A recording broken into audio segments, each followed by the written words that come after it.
Hello viewers, welcome WB education news primary নিয়ে আবার একটি গুড আপডেট নিয়ে চলে এসেছি তোমাদের কাছে। তো দেরি না করে আমরা ভিডিওটি দেখে নিই। ফের ভাগ্য খুলতে চলেছে বহু চাকরি প্রার্থী। প্রাথমিক শিক্ষা পর্ষদ শিক্ষক পদে চাকরি পেতে চলেছেন আরও কিছু চাকরি প্রার্থী। বাম আমলে প্রাথমিকে শিক্ষক নিয়োগ থেকে বঞ্চিত হওয়া হাওড়া জেলার 400 চাকরি প্রার্থীকে সম্প্রতি নিয়োগের নির্দেশ দিয়েছে কলকাতা হাইকোর্ট। তো এবার ওই একই সময়ে বঞ্চিত উত্তর 24 পরগনা 50 জন চাকরি প্রার্থীকে নিয়োগ দিতে প্রাথমিক শিক্ষা পর্ষদের কী ভাবনা রয়েছে, এবার তা জানতে চাইল কলকাতা হাইকোর্ট। পর্ষদ দ্রুত তার মতামত জানাবে।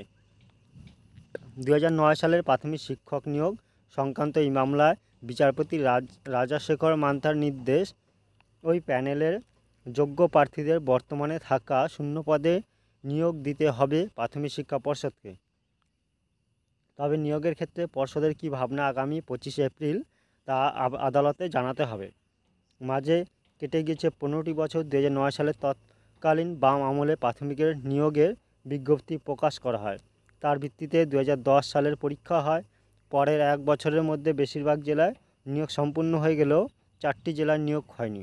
উত্তর 24 পরগনা, দক্ষিণ 24 পরগনা, হাওড়া, মালদহ ছিল তালিকায়, যা নিয়ে মামলা গড়ায় কলকাতা হাইকোর্টে। বঞ্চিত চাকরি প্রার্থীদের আইনজীবী রবিলাল মৈত্র, অমলান মুখোপাধ্যায় ও রাজিতলাল মৈত্র জানান, সব জেলায় ক্ষেত্রে আদালত আগে নিয়োগের নির্দেশ দিয়েছে।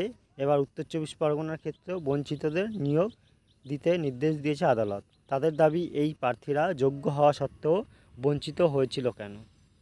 এই ছিল ভিডিওটি। ভালো লাগলে একটা লাইক, শেয়ার এবং সাবস্ক্রাইব করে দেবেন। Thank you.